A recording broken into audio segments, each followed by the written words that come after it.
It's a great pleasure today to have Dr. Andrea Maraschi. So before I introduce Andrea, just a couple of words. This is an event that's been funded by the International Reputation Fund, by the Faculty of Humanities and Social Sciences. And then this is also apart from the Classical and Medieval Seminar series, it's also part of the Crossing Frontiers events, and that's why we are recording it, and we will be putting this lecture on the website. And I know that there are people joining us from home, online, so we have muted you, but if you have any questions or comments, you can put it in a chat, and I will be happy to answer your questions. So back to Dr. Andrea Maraschi. It's a pleasure to have him here today. And we even found a beautiful day. Sun is shining. What else did you ask for? And Andrea is lecturer in anthropology of food at the University of Bologna. He has published extensively on so many different topics, including history of magic, history and anthropology of food in the Middle Ages, hagiography, cultural memory, Old Norse literature, language, and gender studies. I can only mention a few of his co-edited publications. One is Extraordinary Bodies, Othered, Violated, and Devoured. Another one is Becoming a Witch, Women and Magic in Europe during the Middle Ages and Beyond. And the other one is Food Culture in Medieval Scandinavia. So before joining the University of Bologna, Andrea was a postdoctoral researcher at the University of Iceland until 2017? Yeah. Is that right? Indeed, yes.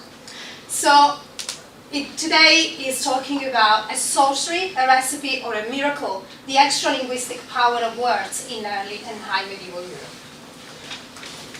Well, thanks so much, Marilina, for your kind introduction, and thanks to all of you for being here.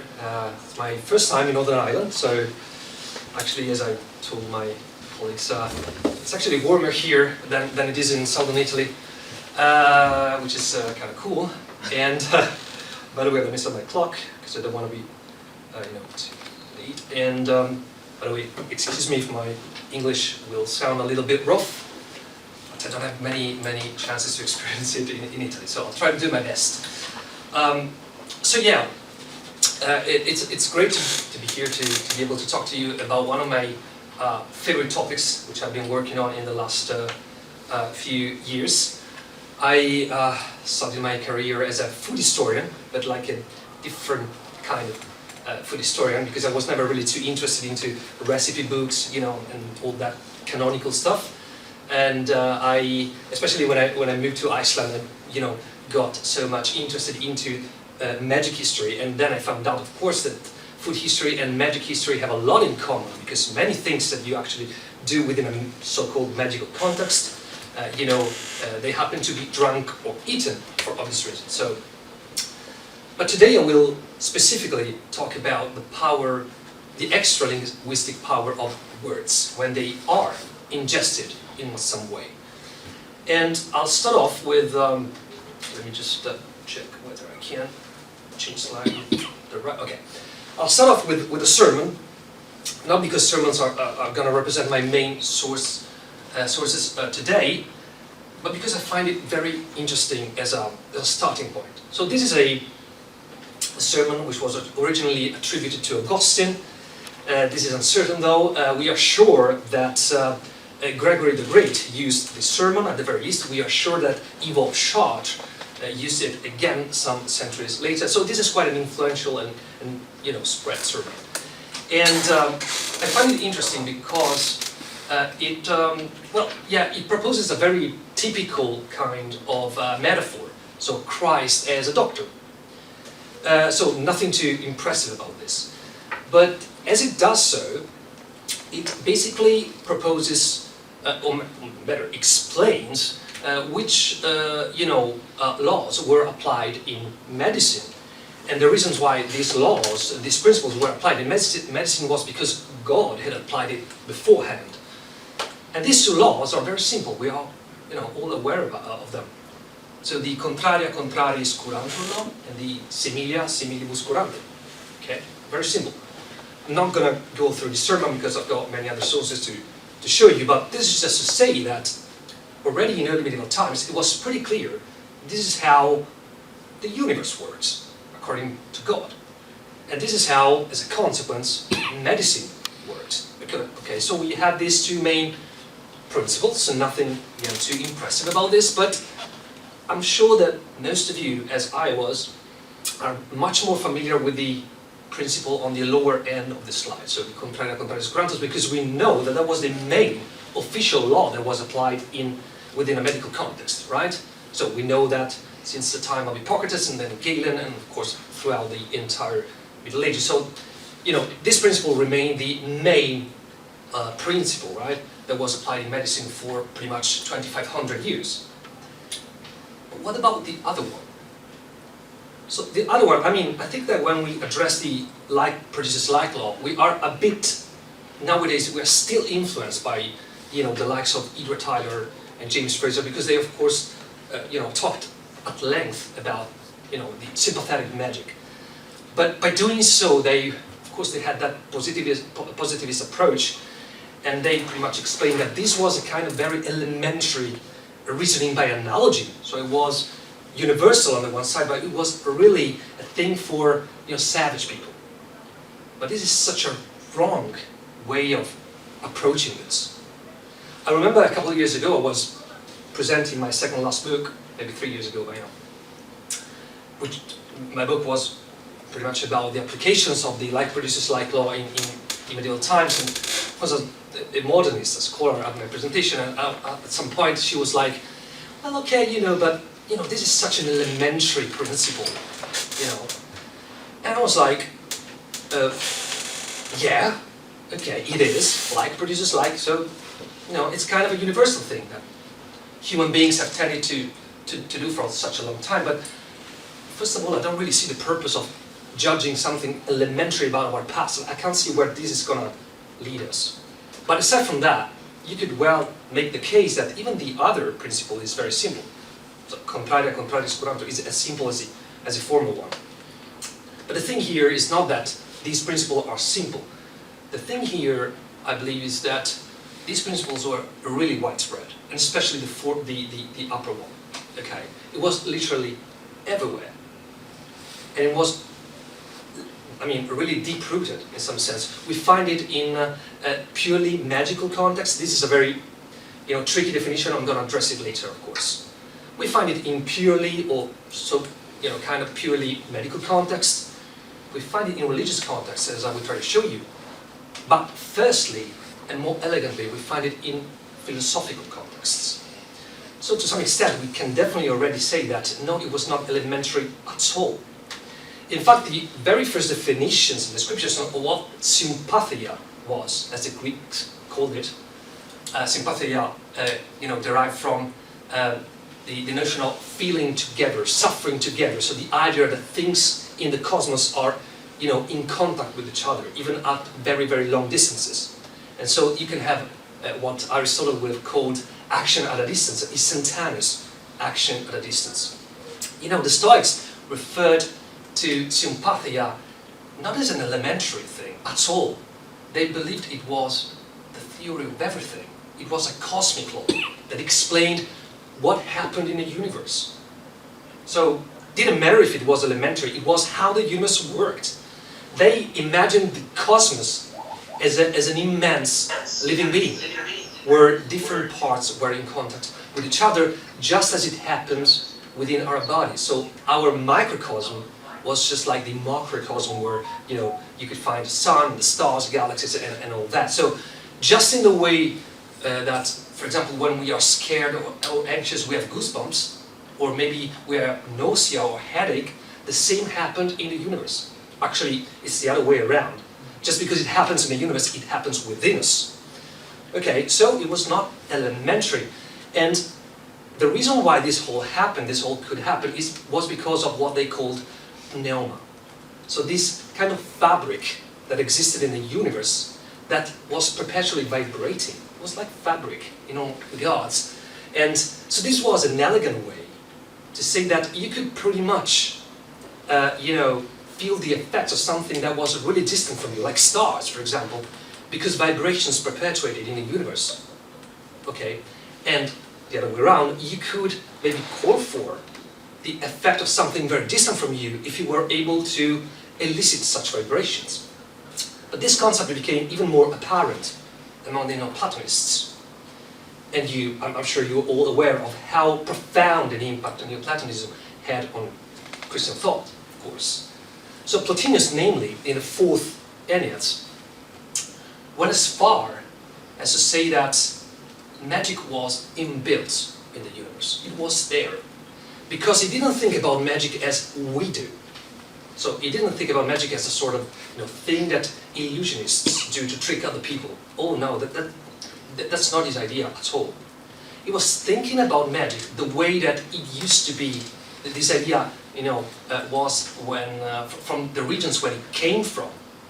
So what we know as magic comes from Latin and in Greek, so magia, and this word and these definitions come from, from the Middle East, and even further back, it comes from a Proto-Indo-European root, mag, which means literally to have the power to be able to have the power of, to be able to and to help.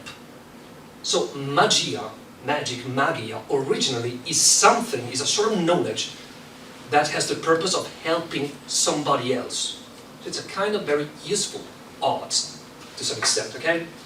This is the idea that Plotinus was applying.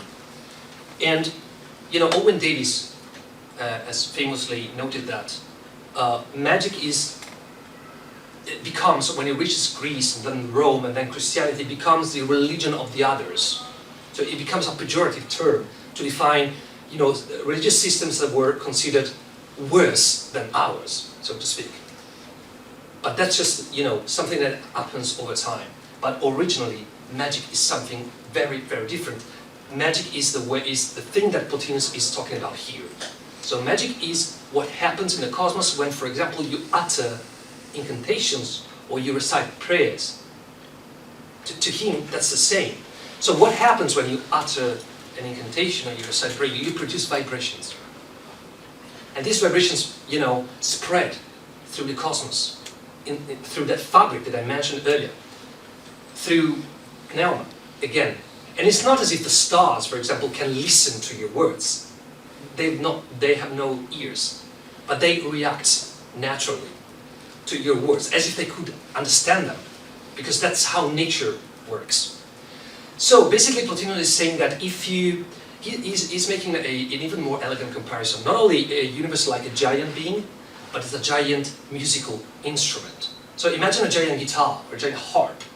So when you want to play a song, right, you gotta know which string you have to pluck in order to play a certain note. Then you have to learn which notes form the right chord. Then you have to find the correct sequence of chords in order to compose a melody.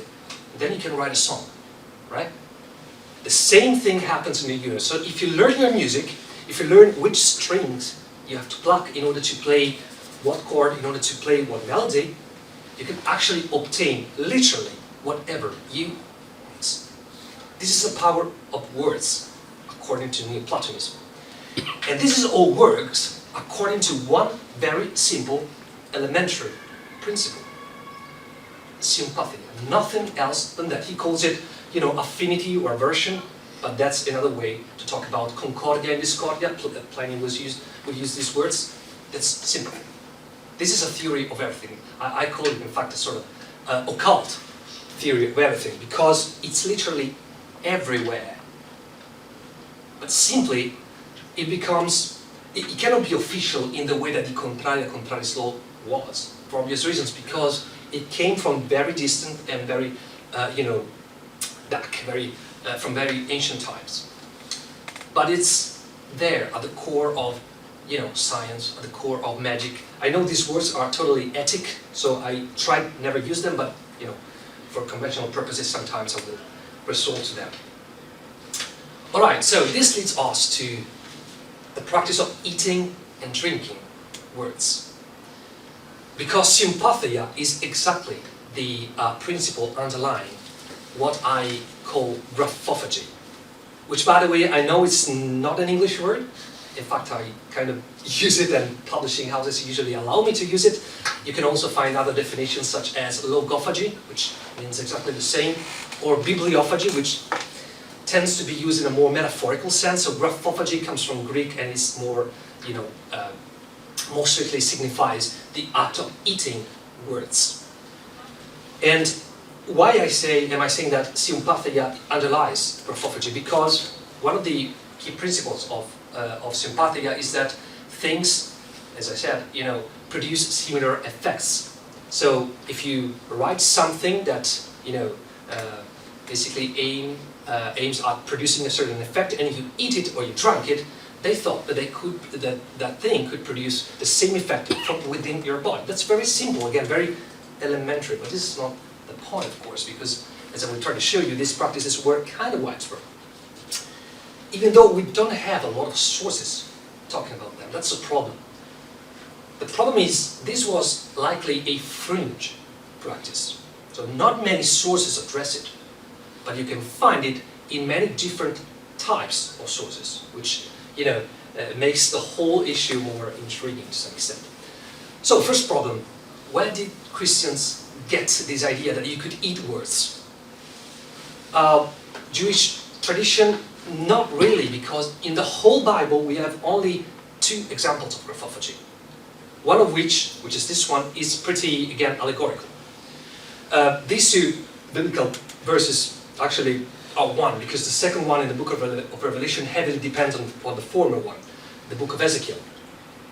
And here, pretty much, in both the passages, the same thing happens. So you have, in the first case, a spirit appearing to Ezekiel, and commanding Ezekiel to literally eat a scroll where certain words had been written.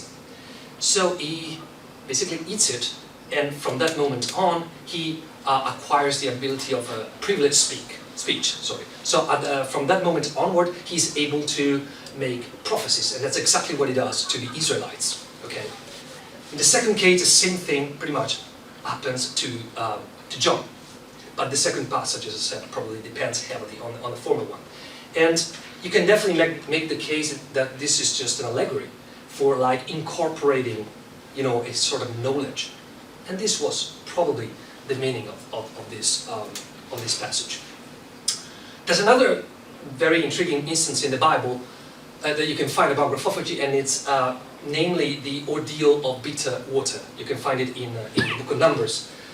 We're going to talk about ordeals later if we have time, but pretty much that was a kind of ordeal that was addressed at finding out whether your wife, for example, had cheated on you.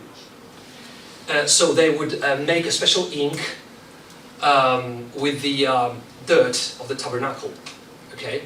And they would write a certain formula of adjuration or scroll. Then you would have to wash away this formula, collect this ink in a cup, and then you had to mix it with water, holy water if I remember correctly, and then the woman had to drink it. So to drink the words of the formula as well. And then they said that, of course, if the woman had really cheated on you very soon, actually we don't know how soon that was, her belly would swell. Which is kind of curious because, I mean, if she had really cheated on you, her belly would definitely swell after some time, after a few months.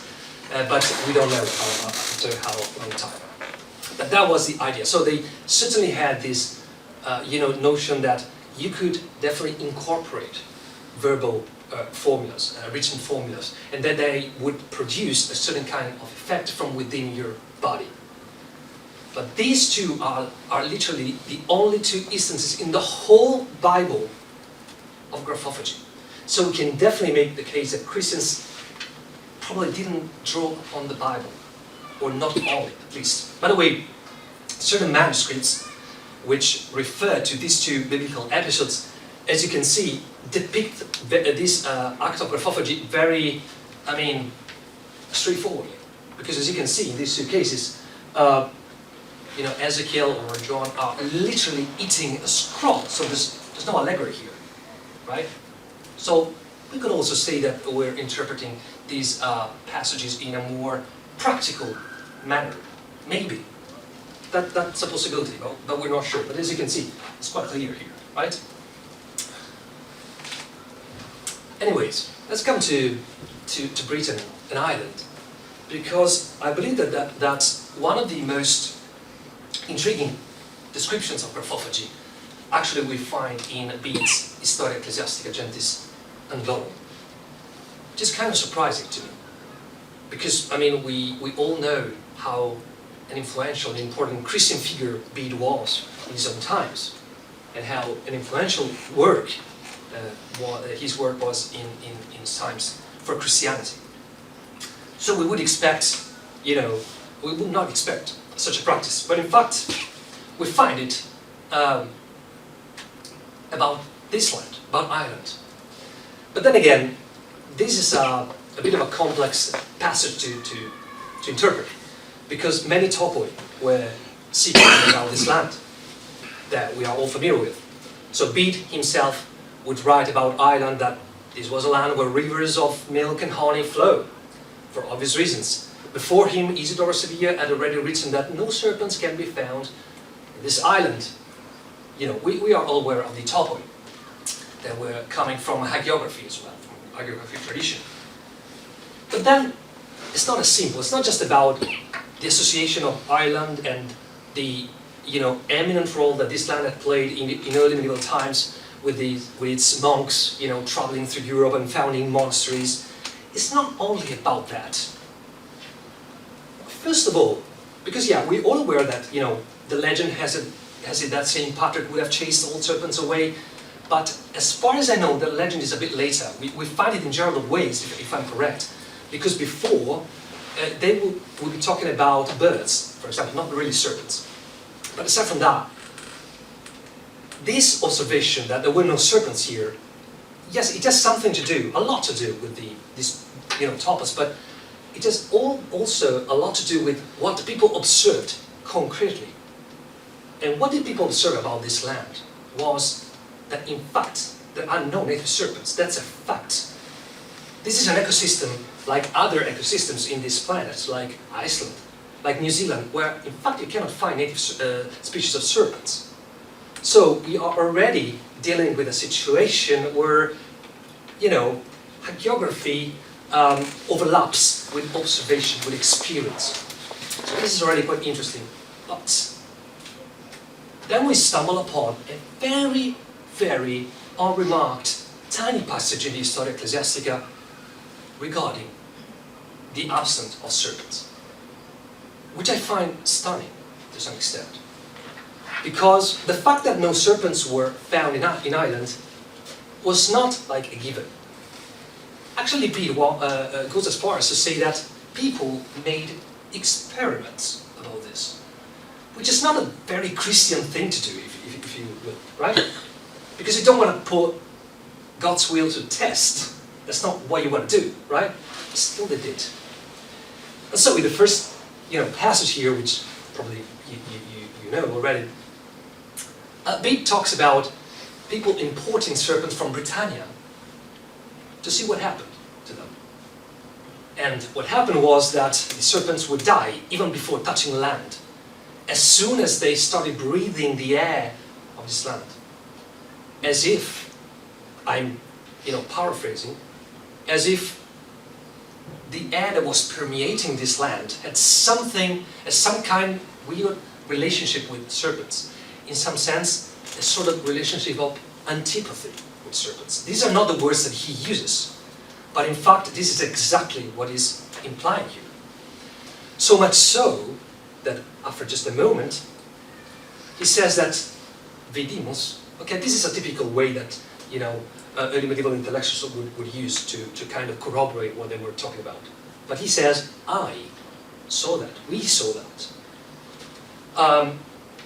Since this property was pretty much known about Ireland, I know that people started to take advantage of this and to scratch, to scratch fragments of parchments that had been produced in Ireland, so from Irish animals, we could say.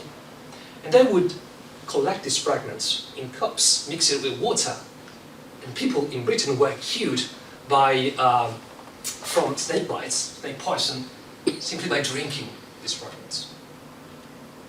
Now, this is graphophagy lato sensu, because Bede never says that it was important what was written in this manuscript. What really mattered was that these manuscripts were produced in Ireland. So the actually material, okay. But then we could also note that in those times, 9 out of 10, what kind of manuscript was produced in Ireland? Probably of, sacred content. But that's not the point here. It was the materiality of these manuscripts.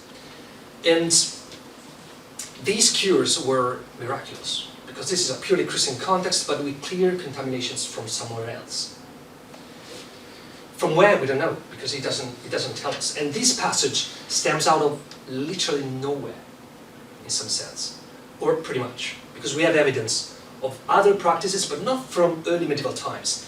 This is the famous book of Darrow, which was composed in the second half of the 7th century, and was believed to have been composed in early medieval times and late medieval times by Columcille himself. This was still believed in the 17th century, when a farmer, or maybe a group of farmers, literally dunked it in water to create a potion that would cure sick livestock. As you can see, part of the ink has been washed away, has run away. Okay, because it's in the 17th century, as far as I know, it was it was owned by the Bishop of Meath, but then somehow farmers got their hands on it and dunked it in water. I think at least a part of this manuscript was dunked in water, and this was the result. And so we can definitely note how enduring these practices and these beliefs were. That's why I call this an occult theory of everything, because it lasts so long. Anyways, if we shift our attention to the Carolingian world, we find another example within a different context, still purely Christian on the one hand. So this is a famous kind of ordeal, about which not many scholarly works have been published. So a few years ago, a colleague of mine and I decided to study it more closely, and we were very interested in it because, first of all, we are food historians, so this is the bread and cheese ordeal, so we were very intrigued by the role that food plays within this ordeal.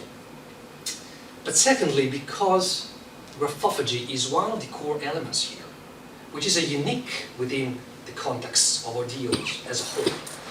So, of course, we can study these ordeals thanks to the Autonomous Judicial Day, so sources that were very widespread in the Carolingian world, so between modern France and Germany, and ordeals as a whole were pretty widespread as a whole until basically the Fourth Lateran Council, so 1215. But even Boccaccio still addresses ordeal in one of his novels, and specifically what he calls the incantagione of the Legalle. So it's basically a sort of profane version of the judicial law in the 14th century. But sticking to the Carolingian kind of ordeal. So this was addressed, this was used to find out men's suspect of theft, okay, potential thieves. And the context is purely Christian because, the elements of bread and cheese, which had to have specific properties, so barley bread and goat cheese, were to be brought and presented to the altar. Mass was to be celebrated, a priest needed to be present, of course. So the context is purely Christian, no doubt about that. But then, a different kind of practice was added, was integrated. And I say integrated because in a moment I will show you that this was not the original idea behind this ordeal. So, in Carolingian times, one of the key things that you had to do within this context was to inscribe in the crusts of bread and cheese a prayer, most often the Paternoster, and biblical verses like Psalm 7:17. And as you can see, these formulas, especially the Psalm formula, were like invocations of God's will to punish those of the suspect individuals who were hiding something, of course. So it was pretty simple to carve these formulas on these foods, whence the choice of these foods, because in the context of graphophagy as a whole, you always find foods that had a sort of hard or hardish crust. I will show you more examples later. So you had to inscribe these formulas, and then after Mass, the priest would invoke God with specific adjurations.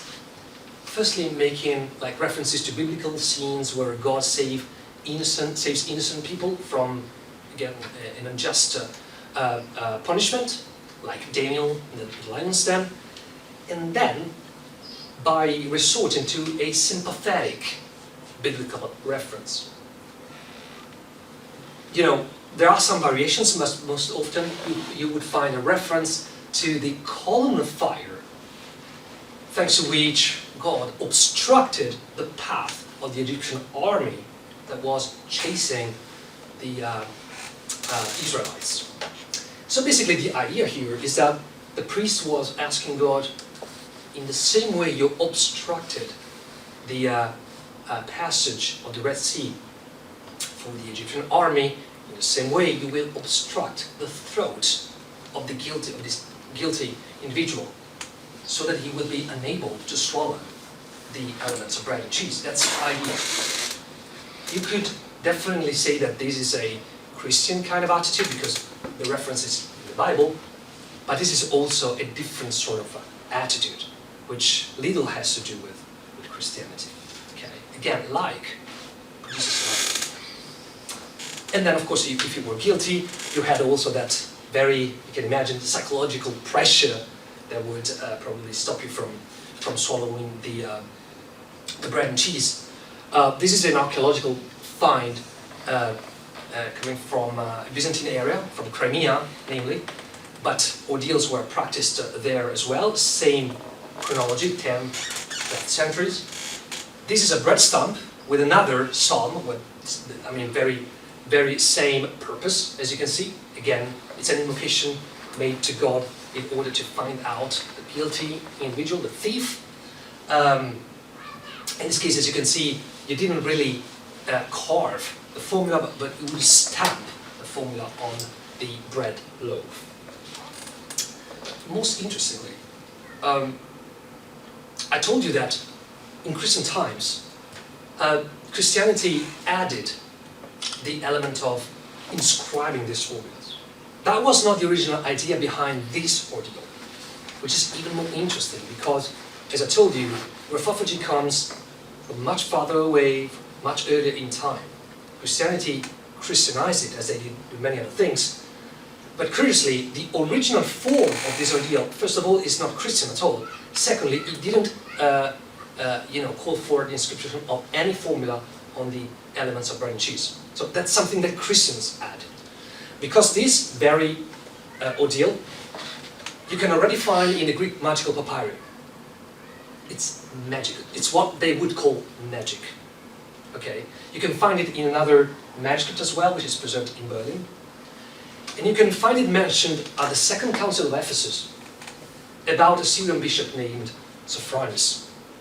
And in all of these examples, you find a pretty much identical kind of trial by bread and cheese, where, of course, you would not invoke the Christian God, but other deities, Greek and Egyptian deities.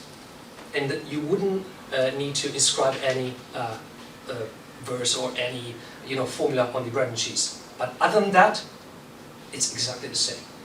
So the ordeal of bread and cheese has a magical background, a sort of magical background. So it comes from somewhere else, from Greco-Roman Egypt, pretty much.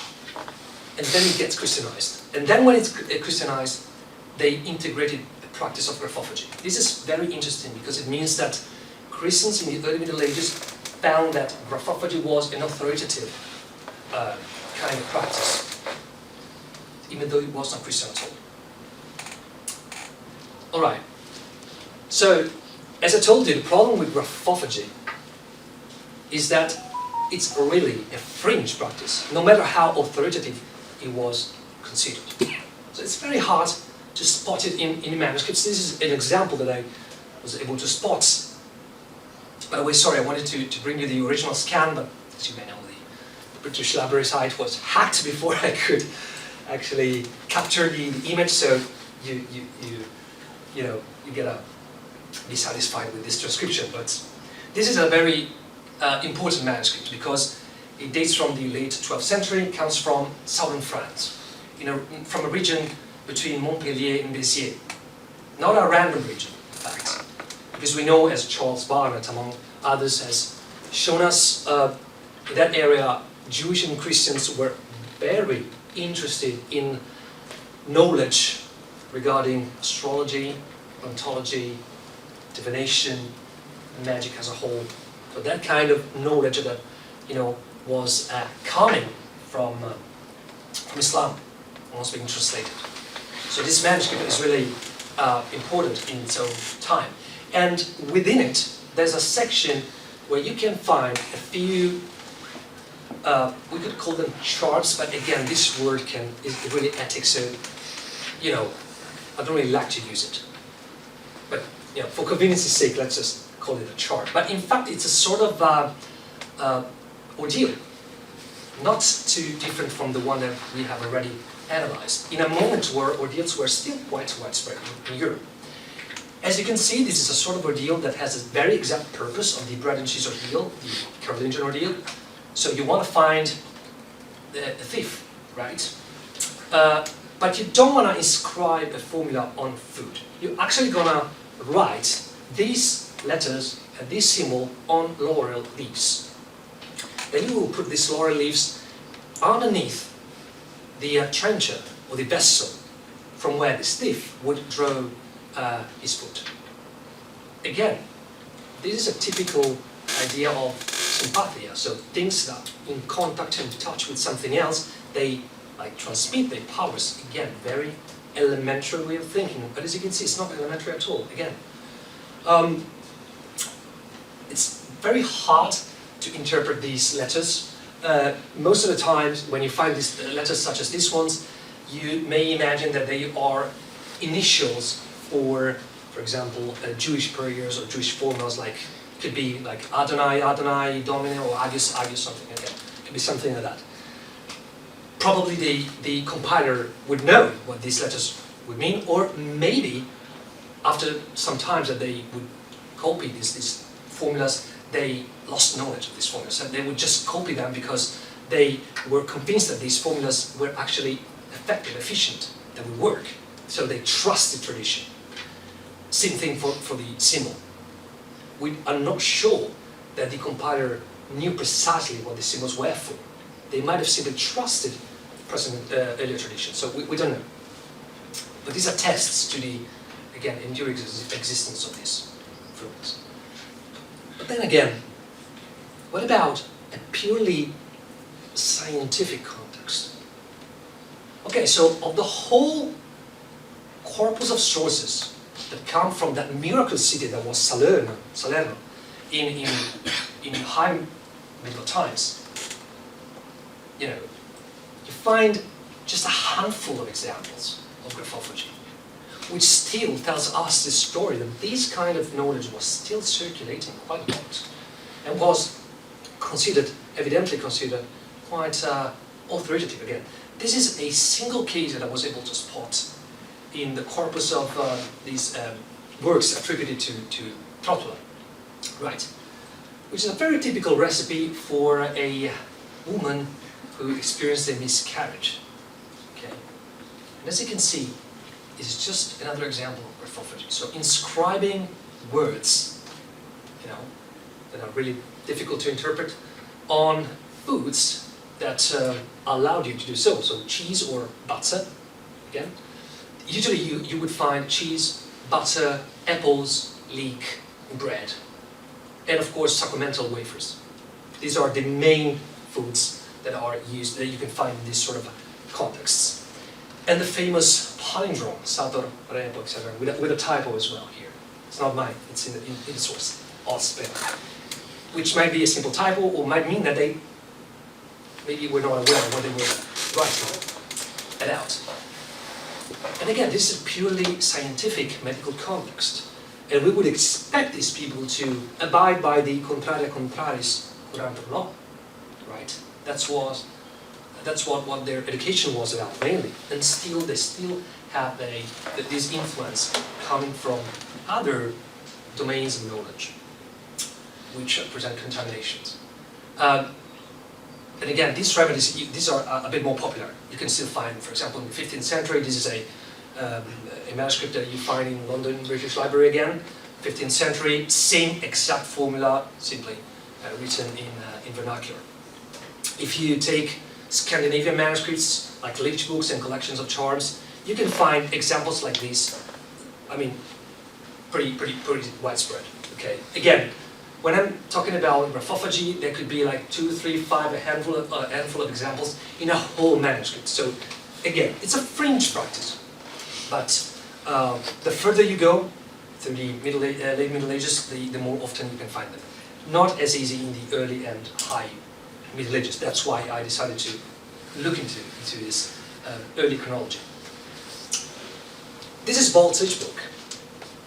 Again, fortunately, I was able to, due to my skills in replicating configurations of symbols from manuscripts, I was able to reproduce these symbols and crosses from an exorcism to cure fever. 9th century, of course, pretty well-known manuscript.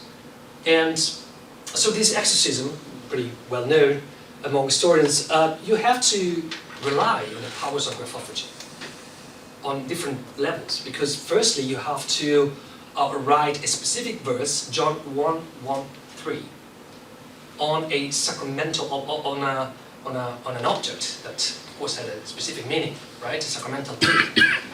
And this verse had a specific meaning itself, because it's the verse where you can read in principio erat verbum. So verbum was translated from Greek logos. Again, it means various things, but among others, speech, word. So it is a testament to the power of words.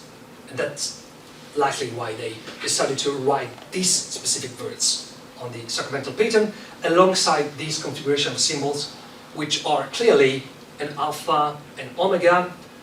In omega, it's a bit weird, but that's how it appears in the manuscript, surrounded by precisely 18 crosses.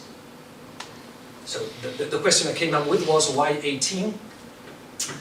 And I believe that there was a sympathetic reasons behind it, possibly, because 18 is not a number that you can often find in the Bible, but you can definitely find in two instances that I think are relevant. Firstly, it was 18 years during which the Israelites were oppressed by Philistines and Ammonites. But this is maybe a secondary reference, but most importantly, for 18 years a woman was possessed by a demon and then was liberated by Christ. So being this an exorcism to cure fever, that's likely the reference they wanted to make. At least this is a possibility. And then of course you wanted to wash away this configuration of symbols, so the ink from this, and you would collect it in a cup again and mix it with a special kind of water that Christians produced, holy water, that you would make, of course, with exorcised salt. But this is another story. So you would wash all this, collect it in a cup, like you see in the ordeal of bread and water, bitter water. The same kind of attitude. And then the physician, the doctor, would do just as a priest would do. So he would recite psalms. He would recite prayers. Because when we talk graphophagy, we're not only addressing the ingestion of written formulas, but of speech, of oral formulas as well. How do you ingest oral formulas? You recite them as you prepare the recipe or the cocktail, whatever you're doing. You are enriching the potion with these formulas.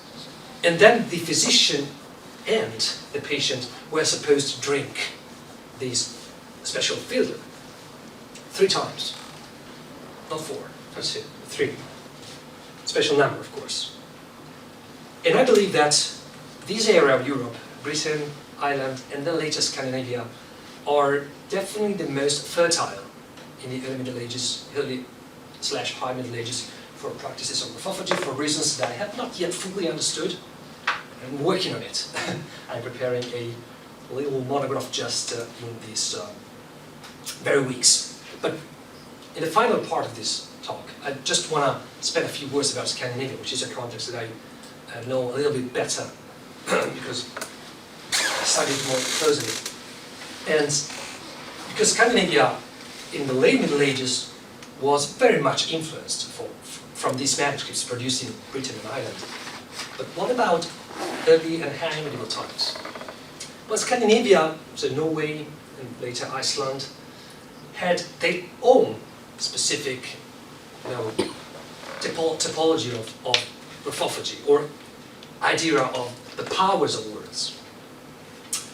And there we have, a very vast and diverse range of sources that we can use, some of which are not allegedly very reliable, because the Eddas, they are invaluable for what concerns mythology, but that from a strictly historical point of view, we're not really sure to what extent we can use them. But still, we can take a look at them and try and understand if they include some interesting historical hints, at the very least. So in fact, in the Elder Edda, this collection of oral poems that were oral for a long time, then they were written down lately, and we find them in the famous Codex Regius from the late 13th century. These poems, most of which, actually all of which are anonymous, they allegedly contain some references to older knowledge, or at least we think that they may have been references to what Icelanders thought their older knowledge could consist of. It's tricky, but still. Now, in a specific poem called Sigurðarvomal, so the Lay of Sigurður, or Brunhildr, if you prefer, we find a specific scene regarding Sigurður and Brunhildr. Now, the story has it that at this point Sigurður had just killed the dragon Fafnir, and he tasted his heart. And by doing so, by the way, he was able to understand the speech of birds. This is why, because they thought that birds were of the same kin of, that dragons were of the same kin species of birds. And so this is sympathia, by the way. Aside from this, so he understands the speech of birds, he kills Regin, he collects the treasure that was owned by the dragon Fafnir, and then he loads it on his horse, and then he goes to visit Brynhildr, the Valkyria Brynhildr, who was known to be very skilled in runic magic. And this is what exactly she teaches him about, runic magic. And the first thing that he teaches him is that originally you would need to carve runes on wood, and then to shade, to scratch these letters off and collect them in a cup, mix them with what they called Helga Mjöd, sacred mead. Possibly a reference to the mead of poetry that, from a mythological perspective, was made of the of meat and of the blood of the wisest man of all, that was created by the gods, named Kvasir. And curiously, but not surprisingly, there were runes for everything. Everything you might desire. Sigrunar, runes to win on a battlefield. Ölrunar, ale runes that you would want to use if you wanted to make sure you would get along with your neighbors and your friends wives, most importantly, that kind of thing. Bjargrunar, to help women, bearing children. And as I told you, this is not surprising, and it's actually very interesting from a historical, anthropological viewpoint, because this really attests to the fact that magic, what we call magic, was thought to be a noble knowledge. If you read Pliny, if you read Apuleius, if you read Isidore, among others, we'll find out that they all say the same thing. That is, the art of magic was invented by human beings in the distant past, after the art of medicine. They discovered it after. And they discovered it just because people realized that medicine was not enough. And life was hard. That's the story as they tell it. Okay? So magic had a very, very noble purpose. To help human beings going through the challenges, challenges of life. The problem was that magic could make you so theoretically powerful that at some point people got corrupted by it. And that's why, in certain societies, magic came to be considered a wrong practice. Because, for example, differently from miracles, magicians would be convinced that they personally were able to make wonders. While a Christian would always have to bear in mind that it was because God allowed, for example, saints to make wonders. It was not the saints, but it was God, of course. So it was a matter of perspective. But you had rooms for everything because life was hard, pretty much. So it was a very, very noble kind of knowledge. But then again, what kind of value we can associate with these runes? Can we really trust what we find in the Eddas? What did Icelanders and Norwegians really, believe about the power of words? So was it something that they associated with their past? They really believed it? Or was it something that they associated with their past in order to, for example, make their sagas, their poems more appealing, more entertaining? And we know that they wanted to make their narrative texts appealing. They wanted to entertain the audience. Or did they really believe in the words still in their times? These are all very relevant questions. And a part of the answer is that they really believed that words had powers. Maybe not magical powers.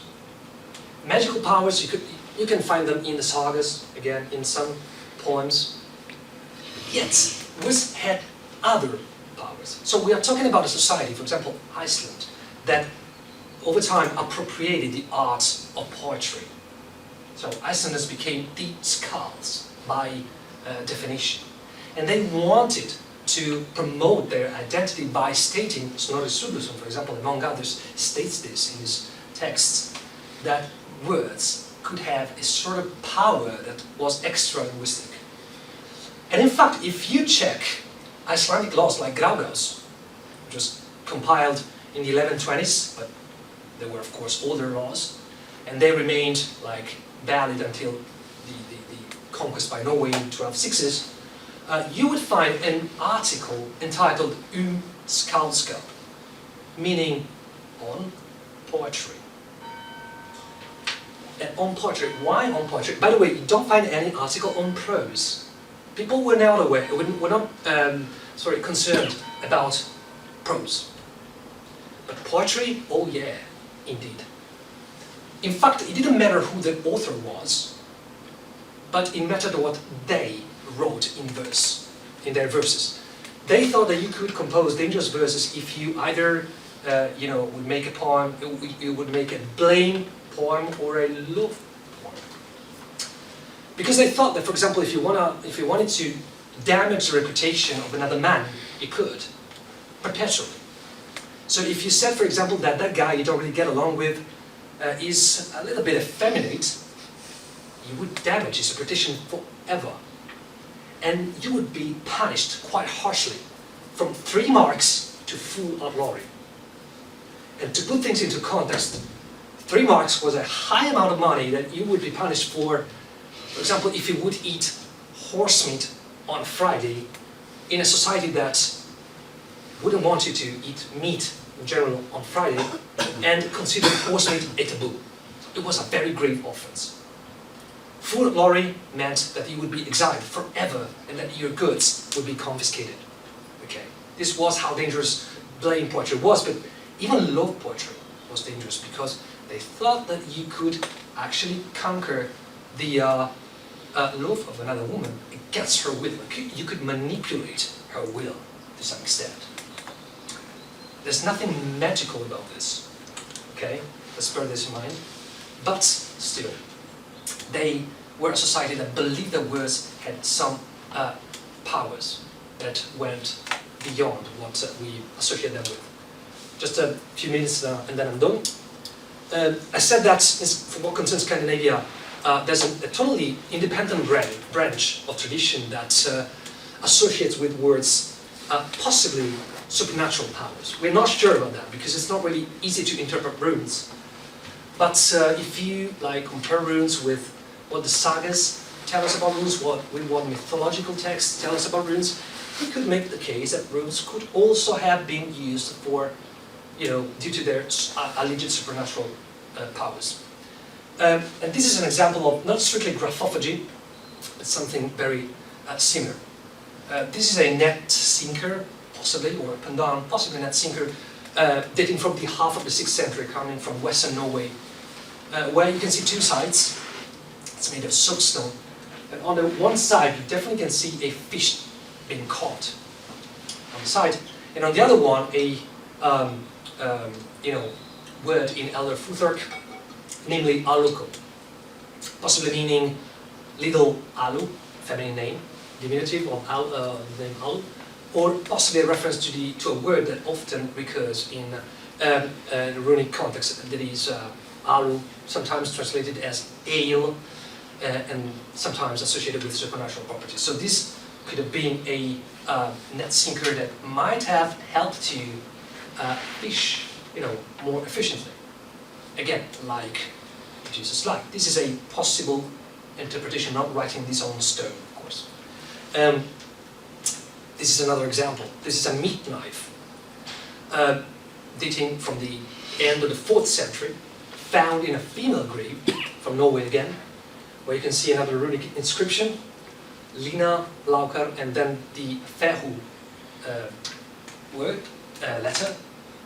This means linen, leek, and then Fehu basically is a reference to wealth, property, livestock. Okay, linen and leek were elements that you often find in runic contexts, and they are often associated with some supernatural effects. Some scholars believe this. So this might have been a fertility charm.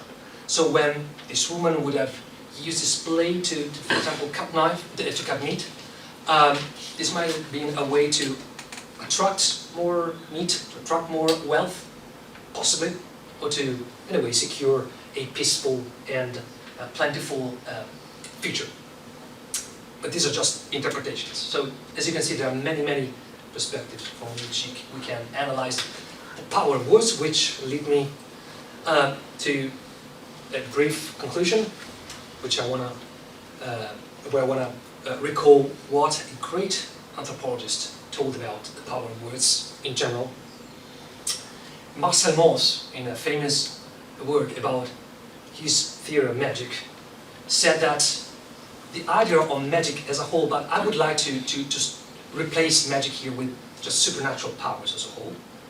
So the idea of the supernatural powers of things, words included, he said that should be used to refer to those things which society as a whole considers magical or supernatural. So here, I try to show you that we're not talking about, marginal individuals transmitting these practices. We're talking about probably illiterate people believing in these practices. We're talking about educated people making these practices circulate, copying them. Sometimes maybe they didn't understand them, but they still handed them down. So if you want to consider Peter Berg's idea about the points of contact between great culture and little culture, I think that we could employ this perspective on graphophagy to try and contribute to this idea and propose that great culture and little culture had a lot in common. There were many, many continuities between illiterate people's practices and educated people's practices. And I believe that graphophagy is an interesting example of this. And by the way, if you're interested in these kind of topics, so in alternative perspectives on the use of food.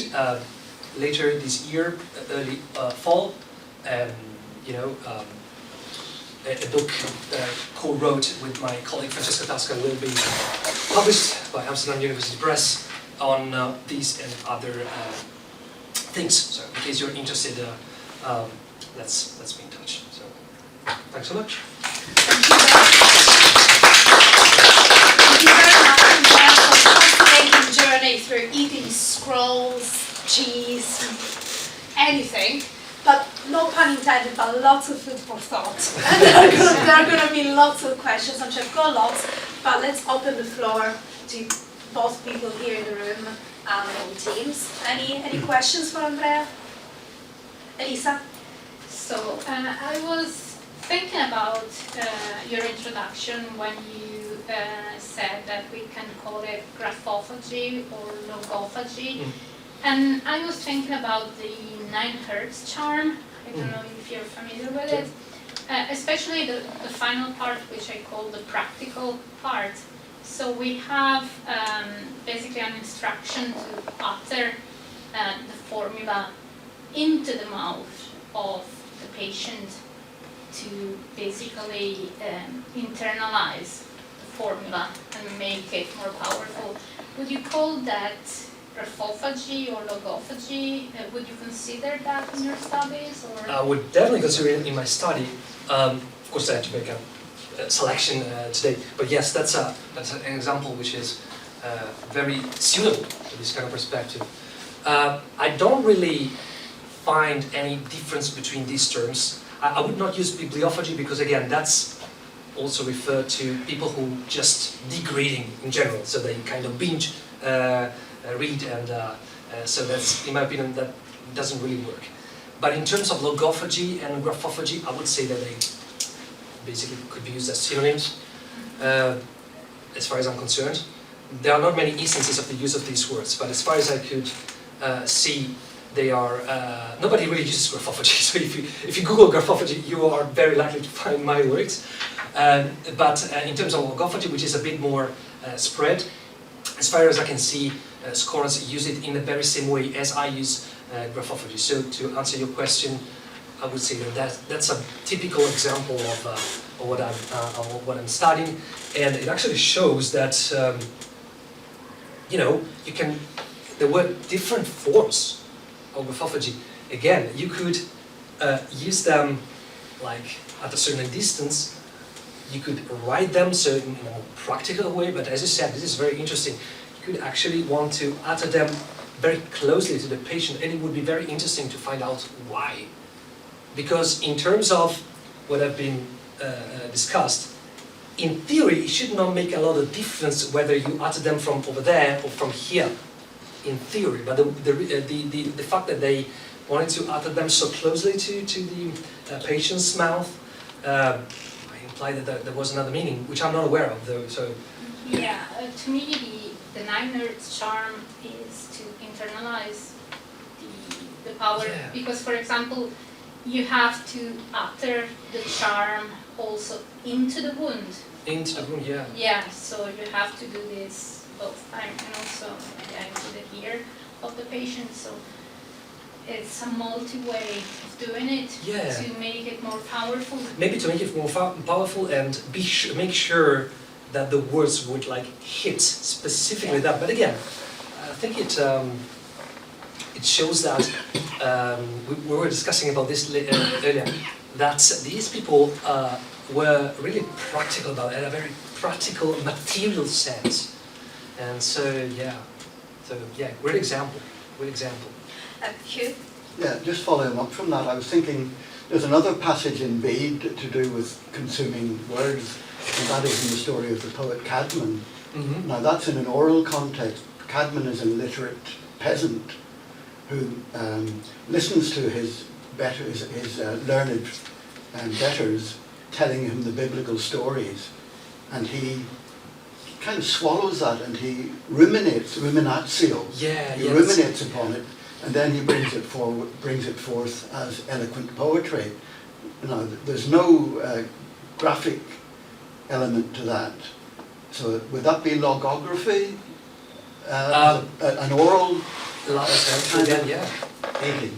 And then I was thinking also in Anglo-Saxon England there is a riddle referred to as the bookworm riddle, which tells how a bookworm eats its way through a codex, but is none the wiser for it because it doesn't understand the words. Okay. And so there's a play there between the actual, to the bookworm, the meaningless scrawl, and the meaning of the words as speech, as orality. So I was wondering, you know, is logography the same as graphography?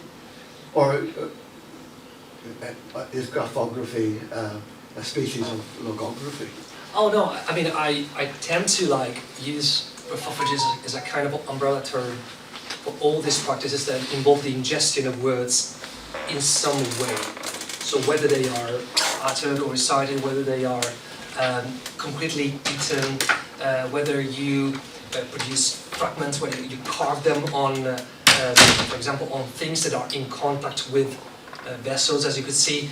There's an example in Egil Saga, where, you know, Egil carves these runes on his horn, drinking horn. Again, so, but again, this is just my methodology. So I'm not saying it's correct, but I try to use this term in order to, like, you know, gather all these tiny different practices that still involve the ingestion of formulas in a way or in another. So yeah, to answer your question, I would consider them within my idea of graphology. And do you include drinking wisdom or drinking words in your Yeah, definitely. I even include, for example, I found it in an example when people would like have a cup of water, for example, and would like trace a certain word or a certain prayer in the water. Of course, you're not really writing anything because that whatever you're writing is going to disappear in a moment. But still, the attitude is the same, to ingest something that you have traced, that you have carved or made somewhere. So yeah, I try to, my idea is to use graphology to address all of these uses, because I believe that they basically tell the same story, pretty much. Thank you. I hope to not be generalizing too much, but in my opinion they are very similar to each other. Yeah. Jay? Picking up from just what you just said there about ruminatio, so hugely important in Lexio Divina and monastic culture. So my question, I suppose, would be where does devotional culture perhaps intersect with the materials you're looking at? Where does prayer culture, Christian culture intersect? So the recitation of prayers, chanting, some of them, even the litanies, you know, ora pro nobis, there's a kind of a dreamlike quality almost in the recitation. Where does all of this fit in?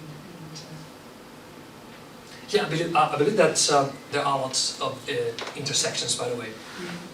I believe that graphology, as I intended, is not so far removed at all from, for example, iconology. That was, you know, you could find it in other areas of Europe as well.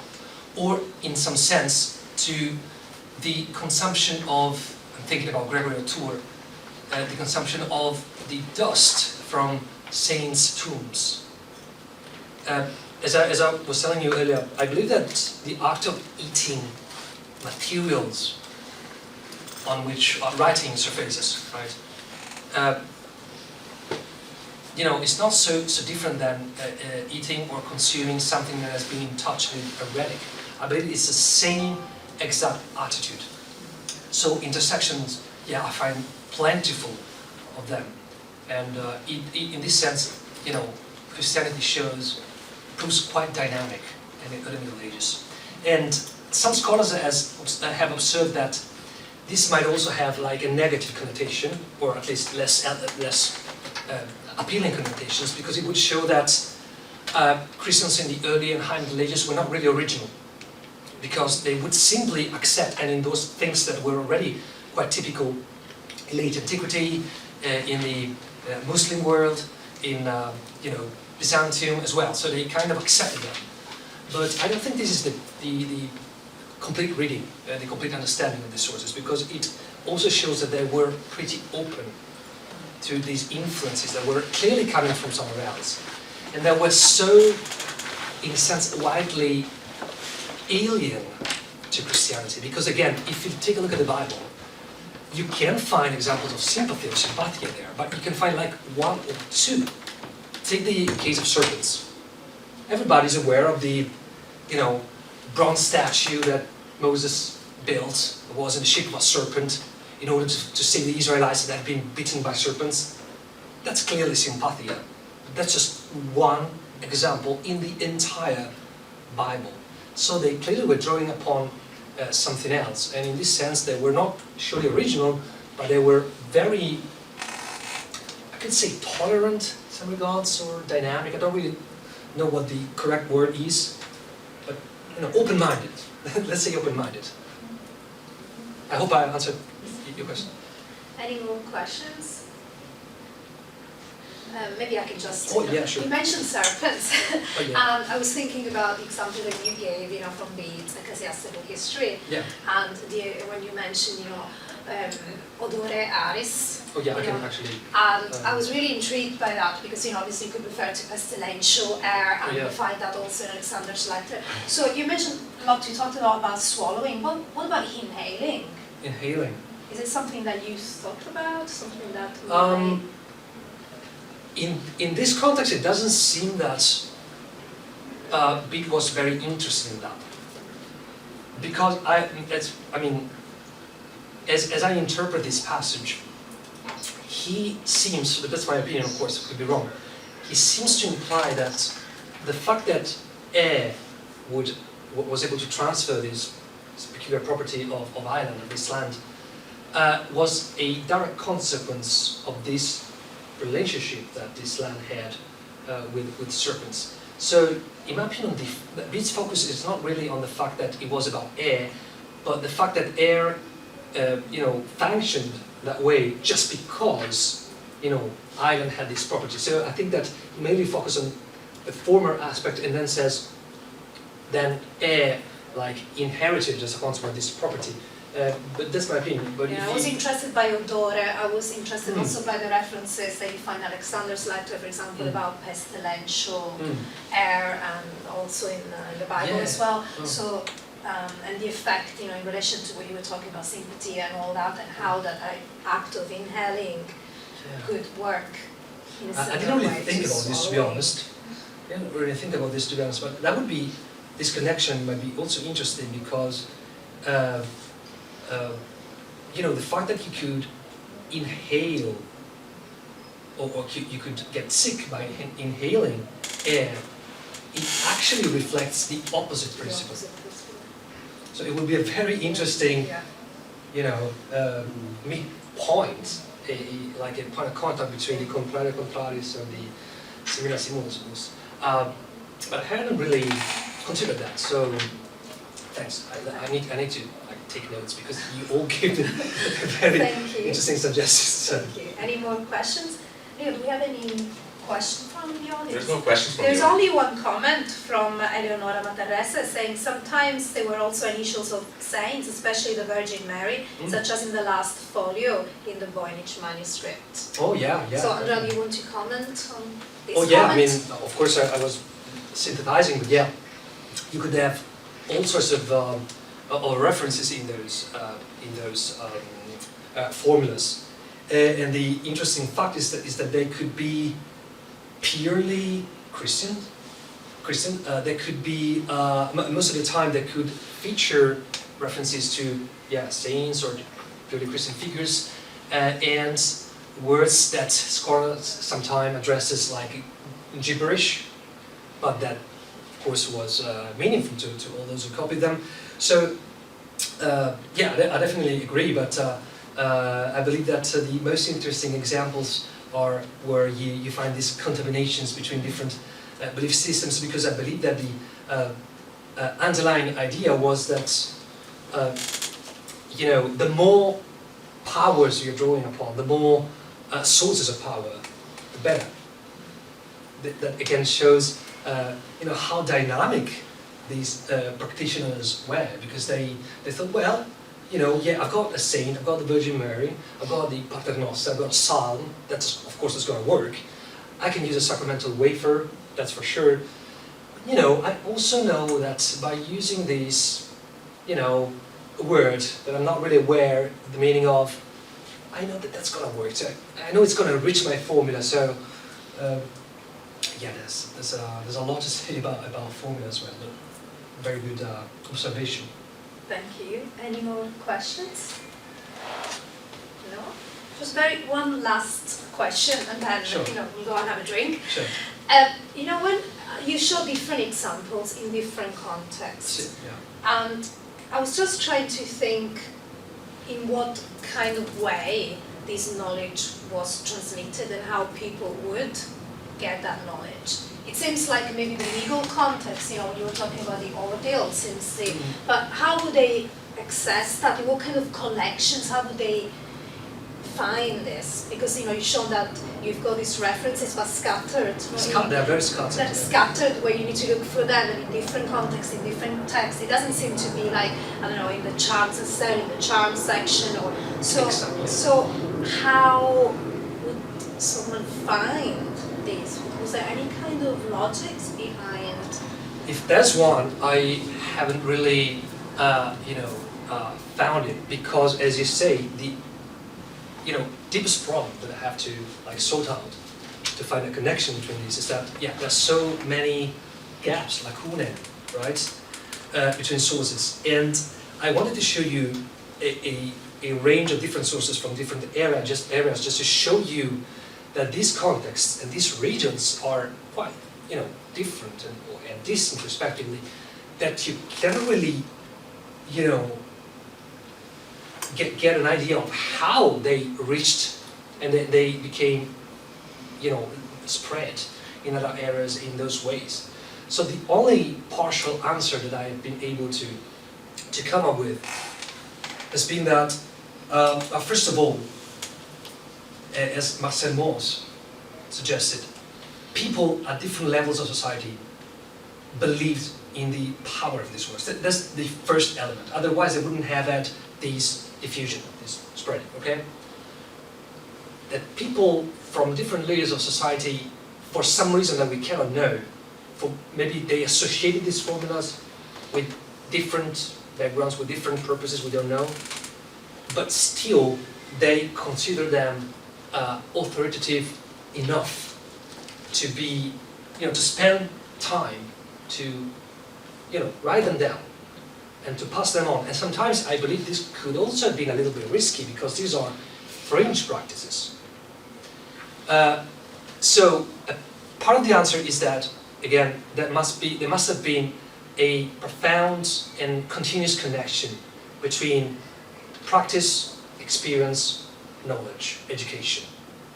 And the fact that Christians, even within the context of ordeal, I believe played a major role in this, among others, or people like Bede, endorsed these practices. I believe that was one of the critical elements that allowed these formulas this practice to circulate relatively safely.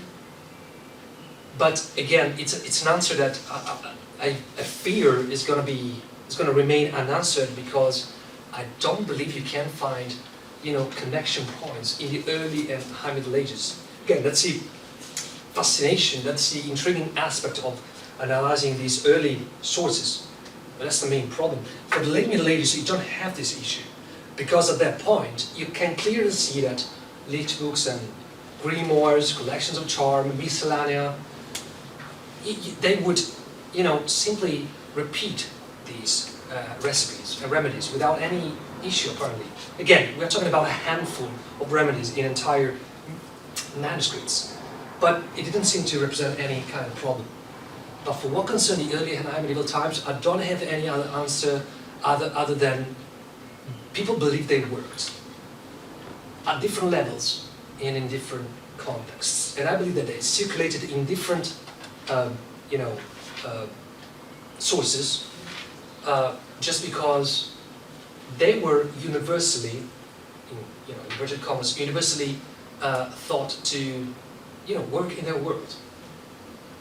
Again, I know it's a very banal answer, but I cannot find a different one. So if you have a more interesting one, please, I'd be very interested, because I'm wrapping my head around this and I cannot seem to find a better solution. Thank you very much. Thank you. Any more questions? No questions from the audience. So thank you very much again to Thank you. Andrea for a fascinating paper. So